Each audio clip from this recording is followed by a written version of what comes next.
Dans cet exercice, on vous demande d'écrire une fonction qui teste si une matrice est triangulaire inférieure et retourne le résultat.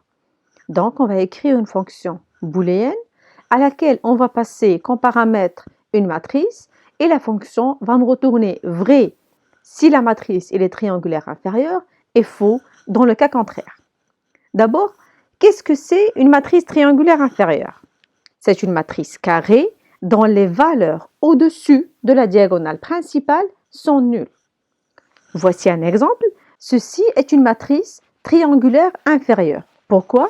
Parce que tous les éléments qui sont au-dessus de la diagonale ils sont nuls. Ce sont les éléments que j'ai notés ici en orange. Donc, pour qu'une matrice soit triangulaire inférieure, il faut que tous les éléments au-dessus de la diagonale soient nuls. La méthode qu'on va utiliser dans cet exercice, elle est très simple. On va supposer que la matrice est triangulaire inférieure. Donc, je vais déclarer une variable drapeau que je vais initialiser à vrai. Et ensuite, je vais parcourir les éléments qui sont au-dessus de la diagonale. Si je trouve un seul élément qui est différent de 0, donc je mettrai mon drapeau à faux. Maintenant, ce qui reste à faire, c'est de définir quel est l'indice de début et de fin pour I et J pour que je puisse parcourir uniquement les éléments qui sont au-dessus de la diagonale. Alors, remarquez avec moi, quand le I est égal à 1, les éléments qui doivent être nuls sont les éléments T1,2, T1,3 et T1,4. Quand le I est égal à 2, les éléments qui doivent être nuls sont les éléments T2,3 et T2,4.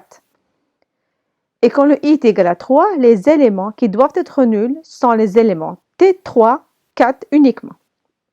Alors, vous voyez bien avec moi que déjà, le I, il va de 1 jusqu'à le n-1. Parce que ici, je n'ai pas un élément qui doit être nul. Donc, le I, il va de 1 jusqu'à n-1. Maintenant, le J. Regardez bien avec moi le J. Quand le I est égal à 1, le J, il commence à partir de 2, il va jusqu'à 4. Quand le I est égal à 2, le J, il commence à partir de 3. Et quand le I est égal à 3, donc le J, il commence à partir de 4. Donc, vous voyez bien avec moi que le J, il commence de I plus 1 jusqu'à N. Ainsi, la fonction, on va l'écrire de cette manière-là.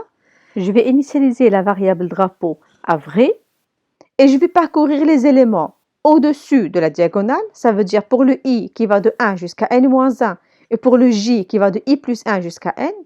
Si je trouve un T de IJ qui est différent de 0, automatiquement, je mettrai mon drapeau à faux. Fin pour, et à la fin de la fonction, je vais retourner la variable drapeau.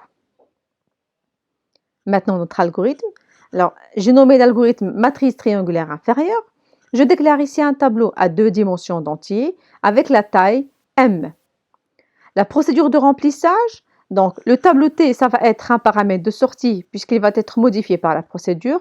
Par contre, la taille, ça va être un paramètre d'entrée puisque je vais le saisir dans le programme principal. Je déclare mes deux compteurs I et J, le I pour parcourir les lignes et le J pour parcourir les colonnes. Pour le I qui va de 1 jusqu'à N et pour le J qui va de 1 jusqu'à N, entrer l'élément IJ, lire le T de IJ, fin pour et un autre fin pour. Maintenant, la déclaration de la fonction triangulaire inférieure, elle admet deux paramètres. Tous les paramètres d'une fonction sont des paramètres d'entrée par défaut. Donc, j'ai le tableau et la taille du tableau. La fonction, elle retourne comme résultat une valeur du type booléenne. Je déclare mon drapeau qui est une variable booléenne, le I, un entier, et le J aussi comme paramètre. Drapeau reçoit vrai. Pour le I qui va de 1 jusqu'à N-1, faire. Et pour le J qui va de I plus 1 jusqu'à N faire.